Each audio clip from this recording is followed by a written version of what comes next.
Hi, all. Thanks so much for watching. Speaking of making healthcare work for you, I'm Stephanie Fields, and I'm here with Dr. Apoorv Gupta, who is my co host for the series. And we are previewing the interview that we just did with Karen Conley, who is the VP of Clinical Services at Kairos.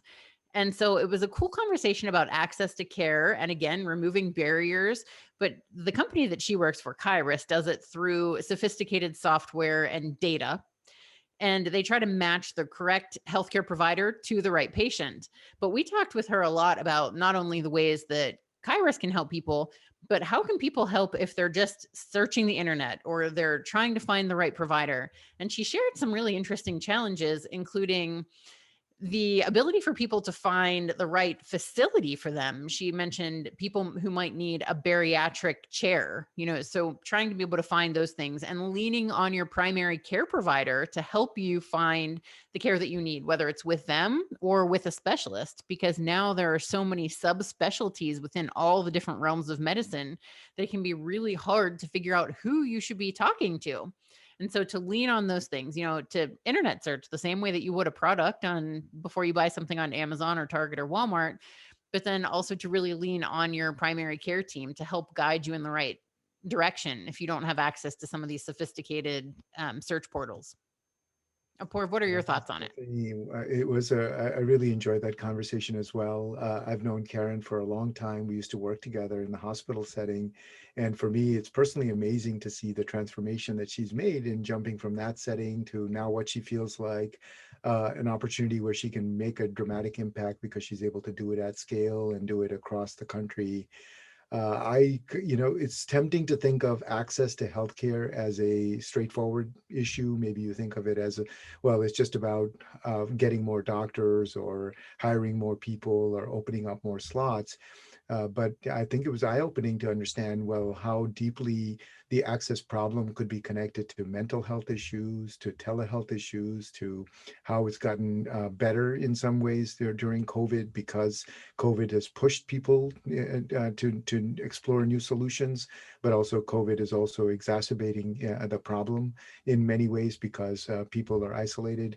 She also even connected it to burnout in clinicians, which is such a huge issue in the industry right now. And those people are getting burnt out because they're sometimes seeing patients that they don't need to be seeing.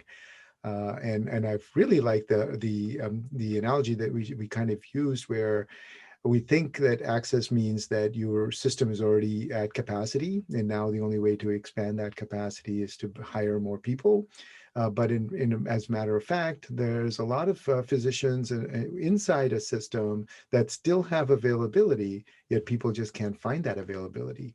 And I think I find that fascinating about the company she's working with because it's a way to give visibility into that availability to the average consumer. So some interesting ideas. I think she also has some good tips for the typical consumer in terms of what you can do if for some reason that service is not available in your health system. It was more, her message was about use your voice. Your voice will be heard. Fill out a survey. Go and talk to your primary care doctor. Let them know what the challenges are that you're having in getting appointments with them or getting appointments at the health system. And so, it's sort of the same theme, Stephanie, we've been hearing with other of our guests, that it's about being your own advocate. And I really like that. Any other takes from your end? Absolutely. I agree with you. That was a revelation about how many opportunities there are to fill appointments that are currently going unused because you just don't think that, especially right now with everybody trying to get the COVID vaccine and you're searching. I said Yes. to my mom the other day that everything about COVID feels like a scavenger hunt from the very beginning. It was, where's the toilet paper? Where's the Clorox wipes? Now it's where's the vaccine? And so it was that same type of thing that Karen shared about trying to find open availabilities when they're there. The Yeah. doctors are ready. We're just not able to match them up and get them into the proper scheduling. So it was a Amazing. really great conversation. And I hope that all of you tune in to watch that with us on Thursday. We'll talk to you soon. Bye bye. Thank you. Bye bye.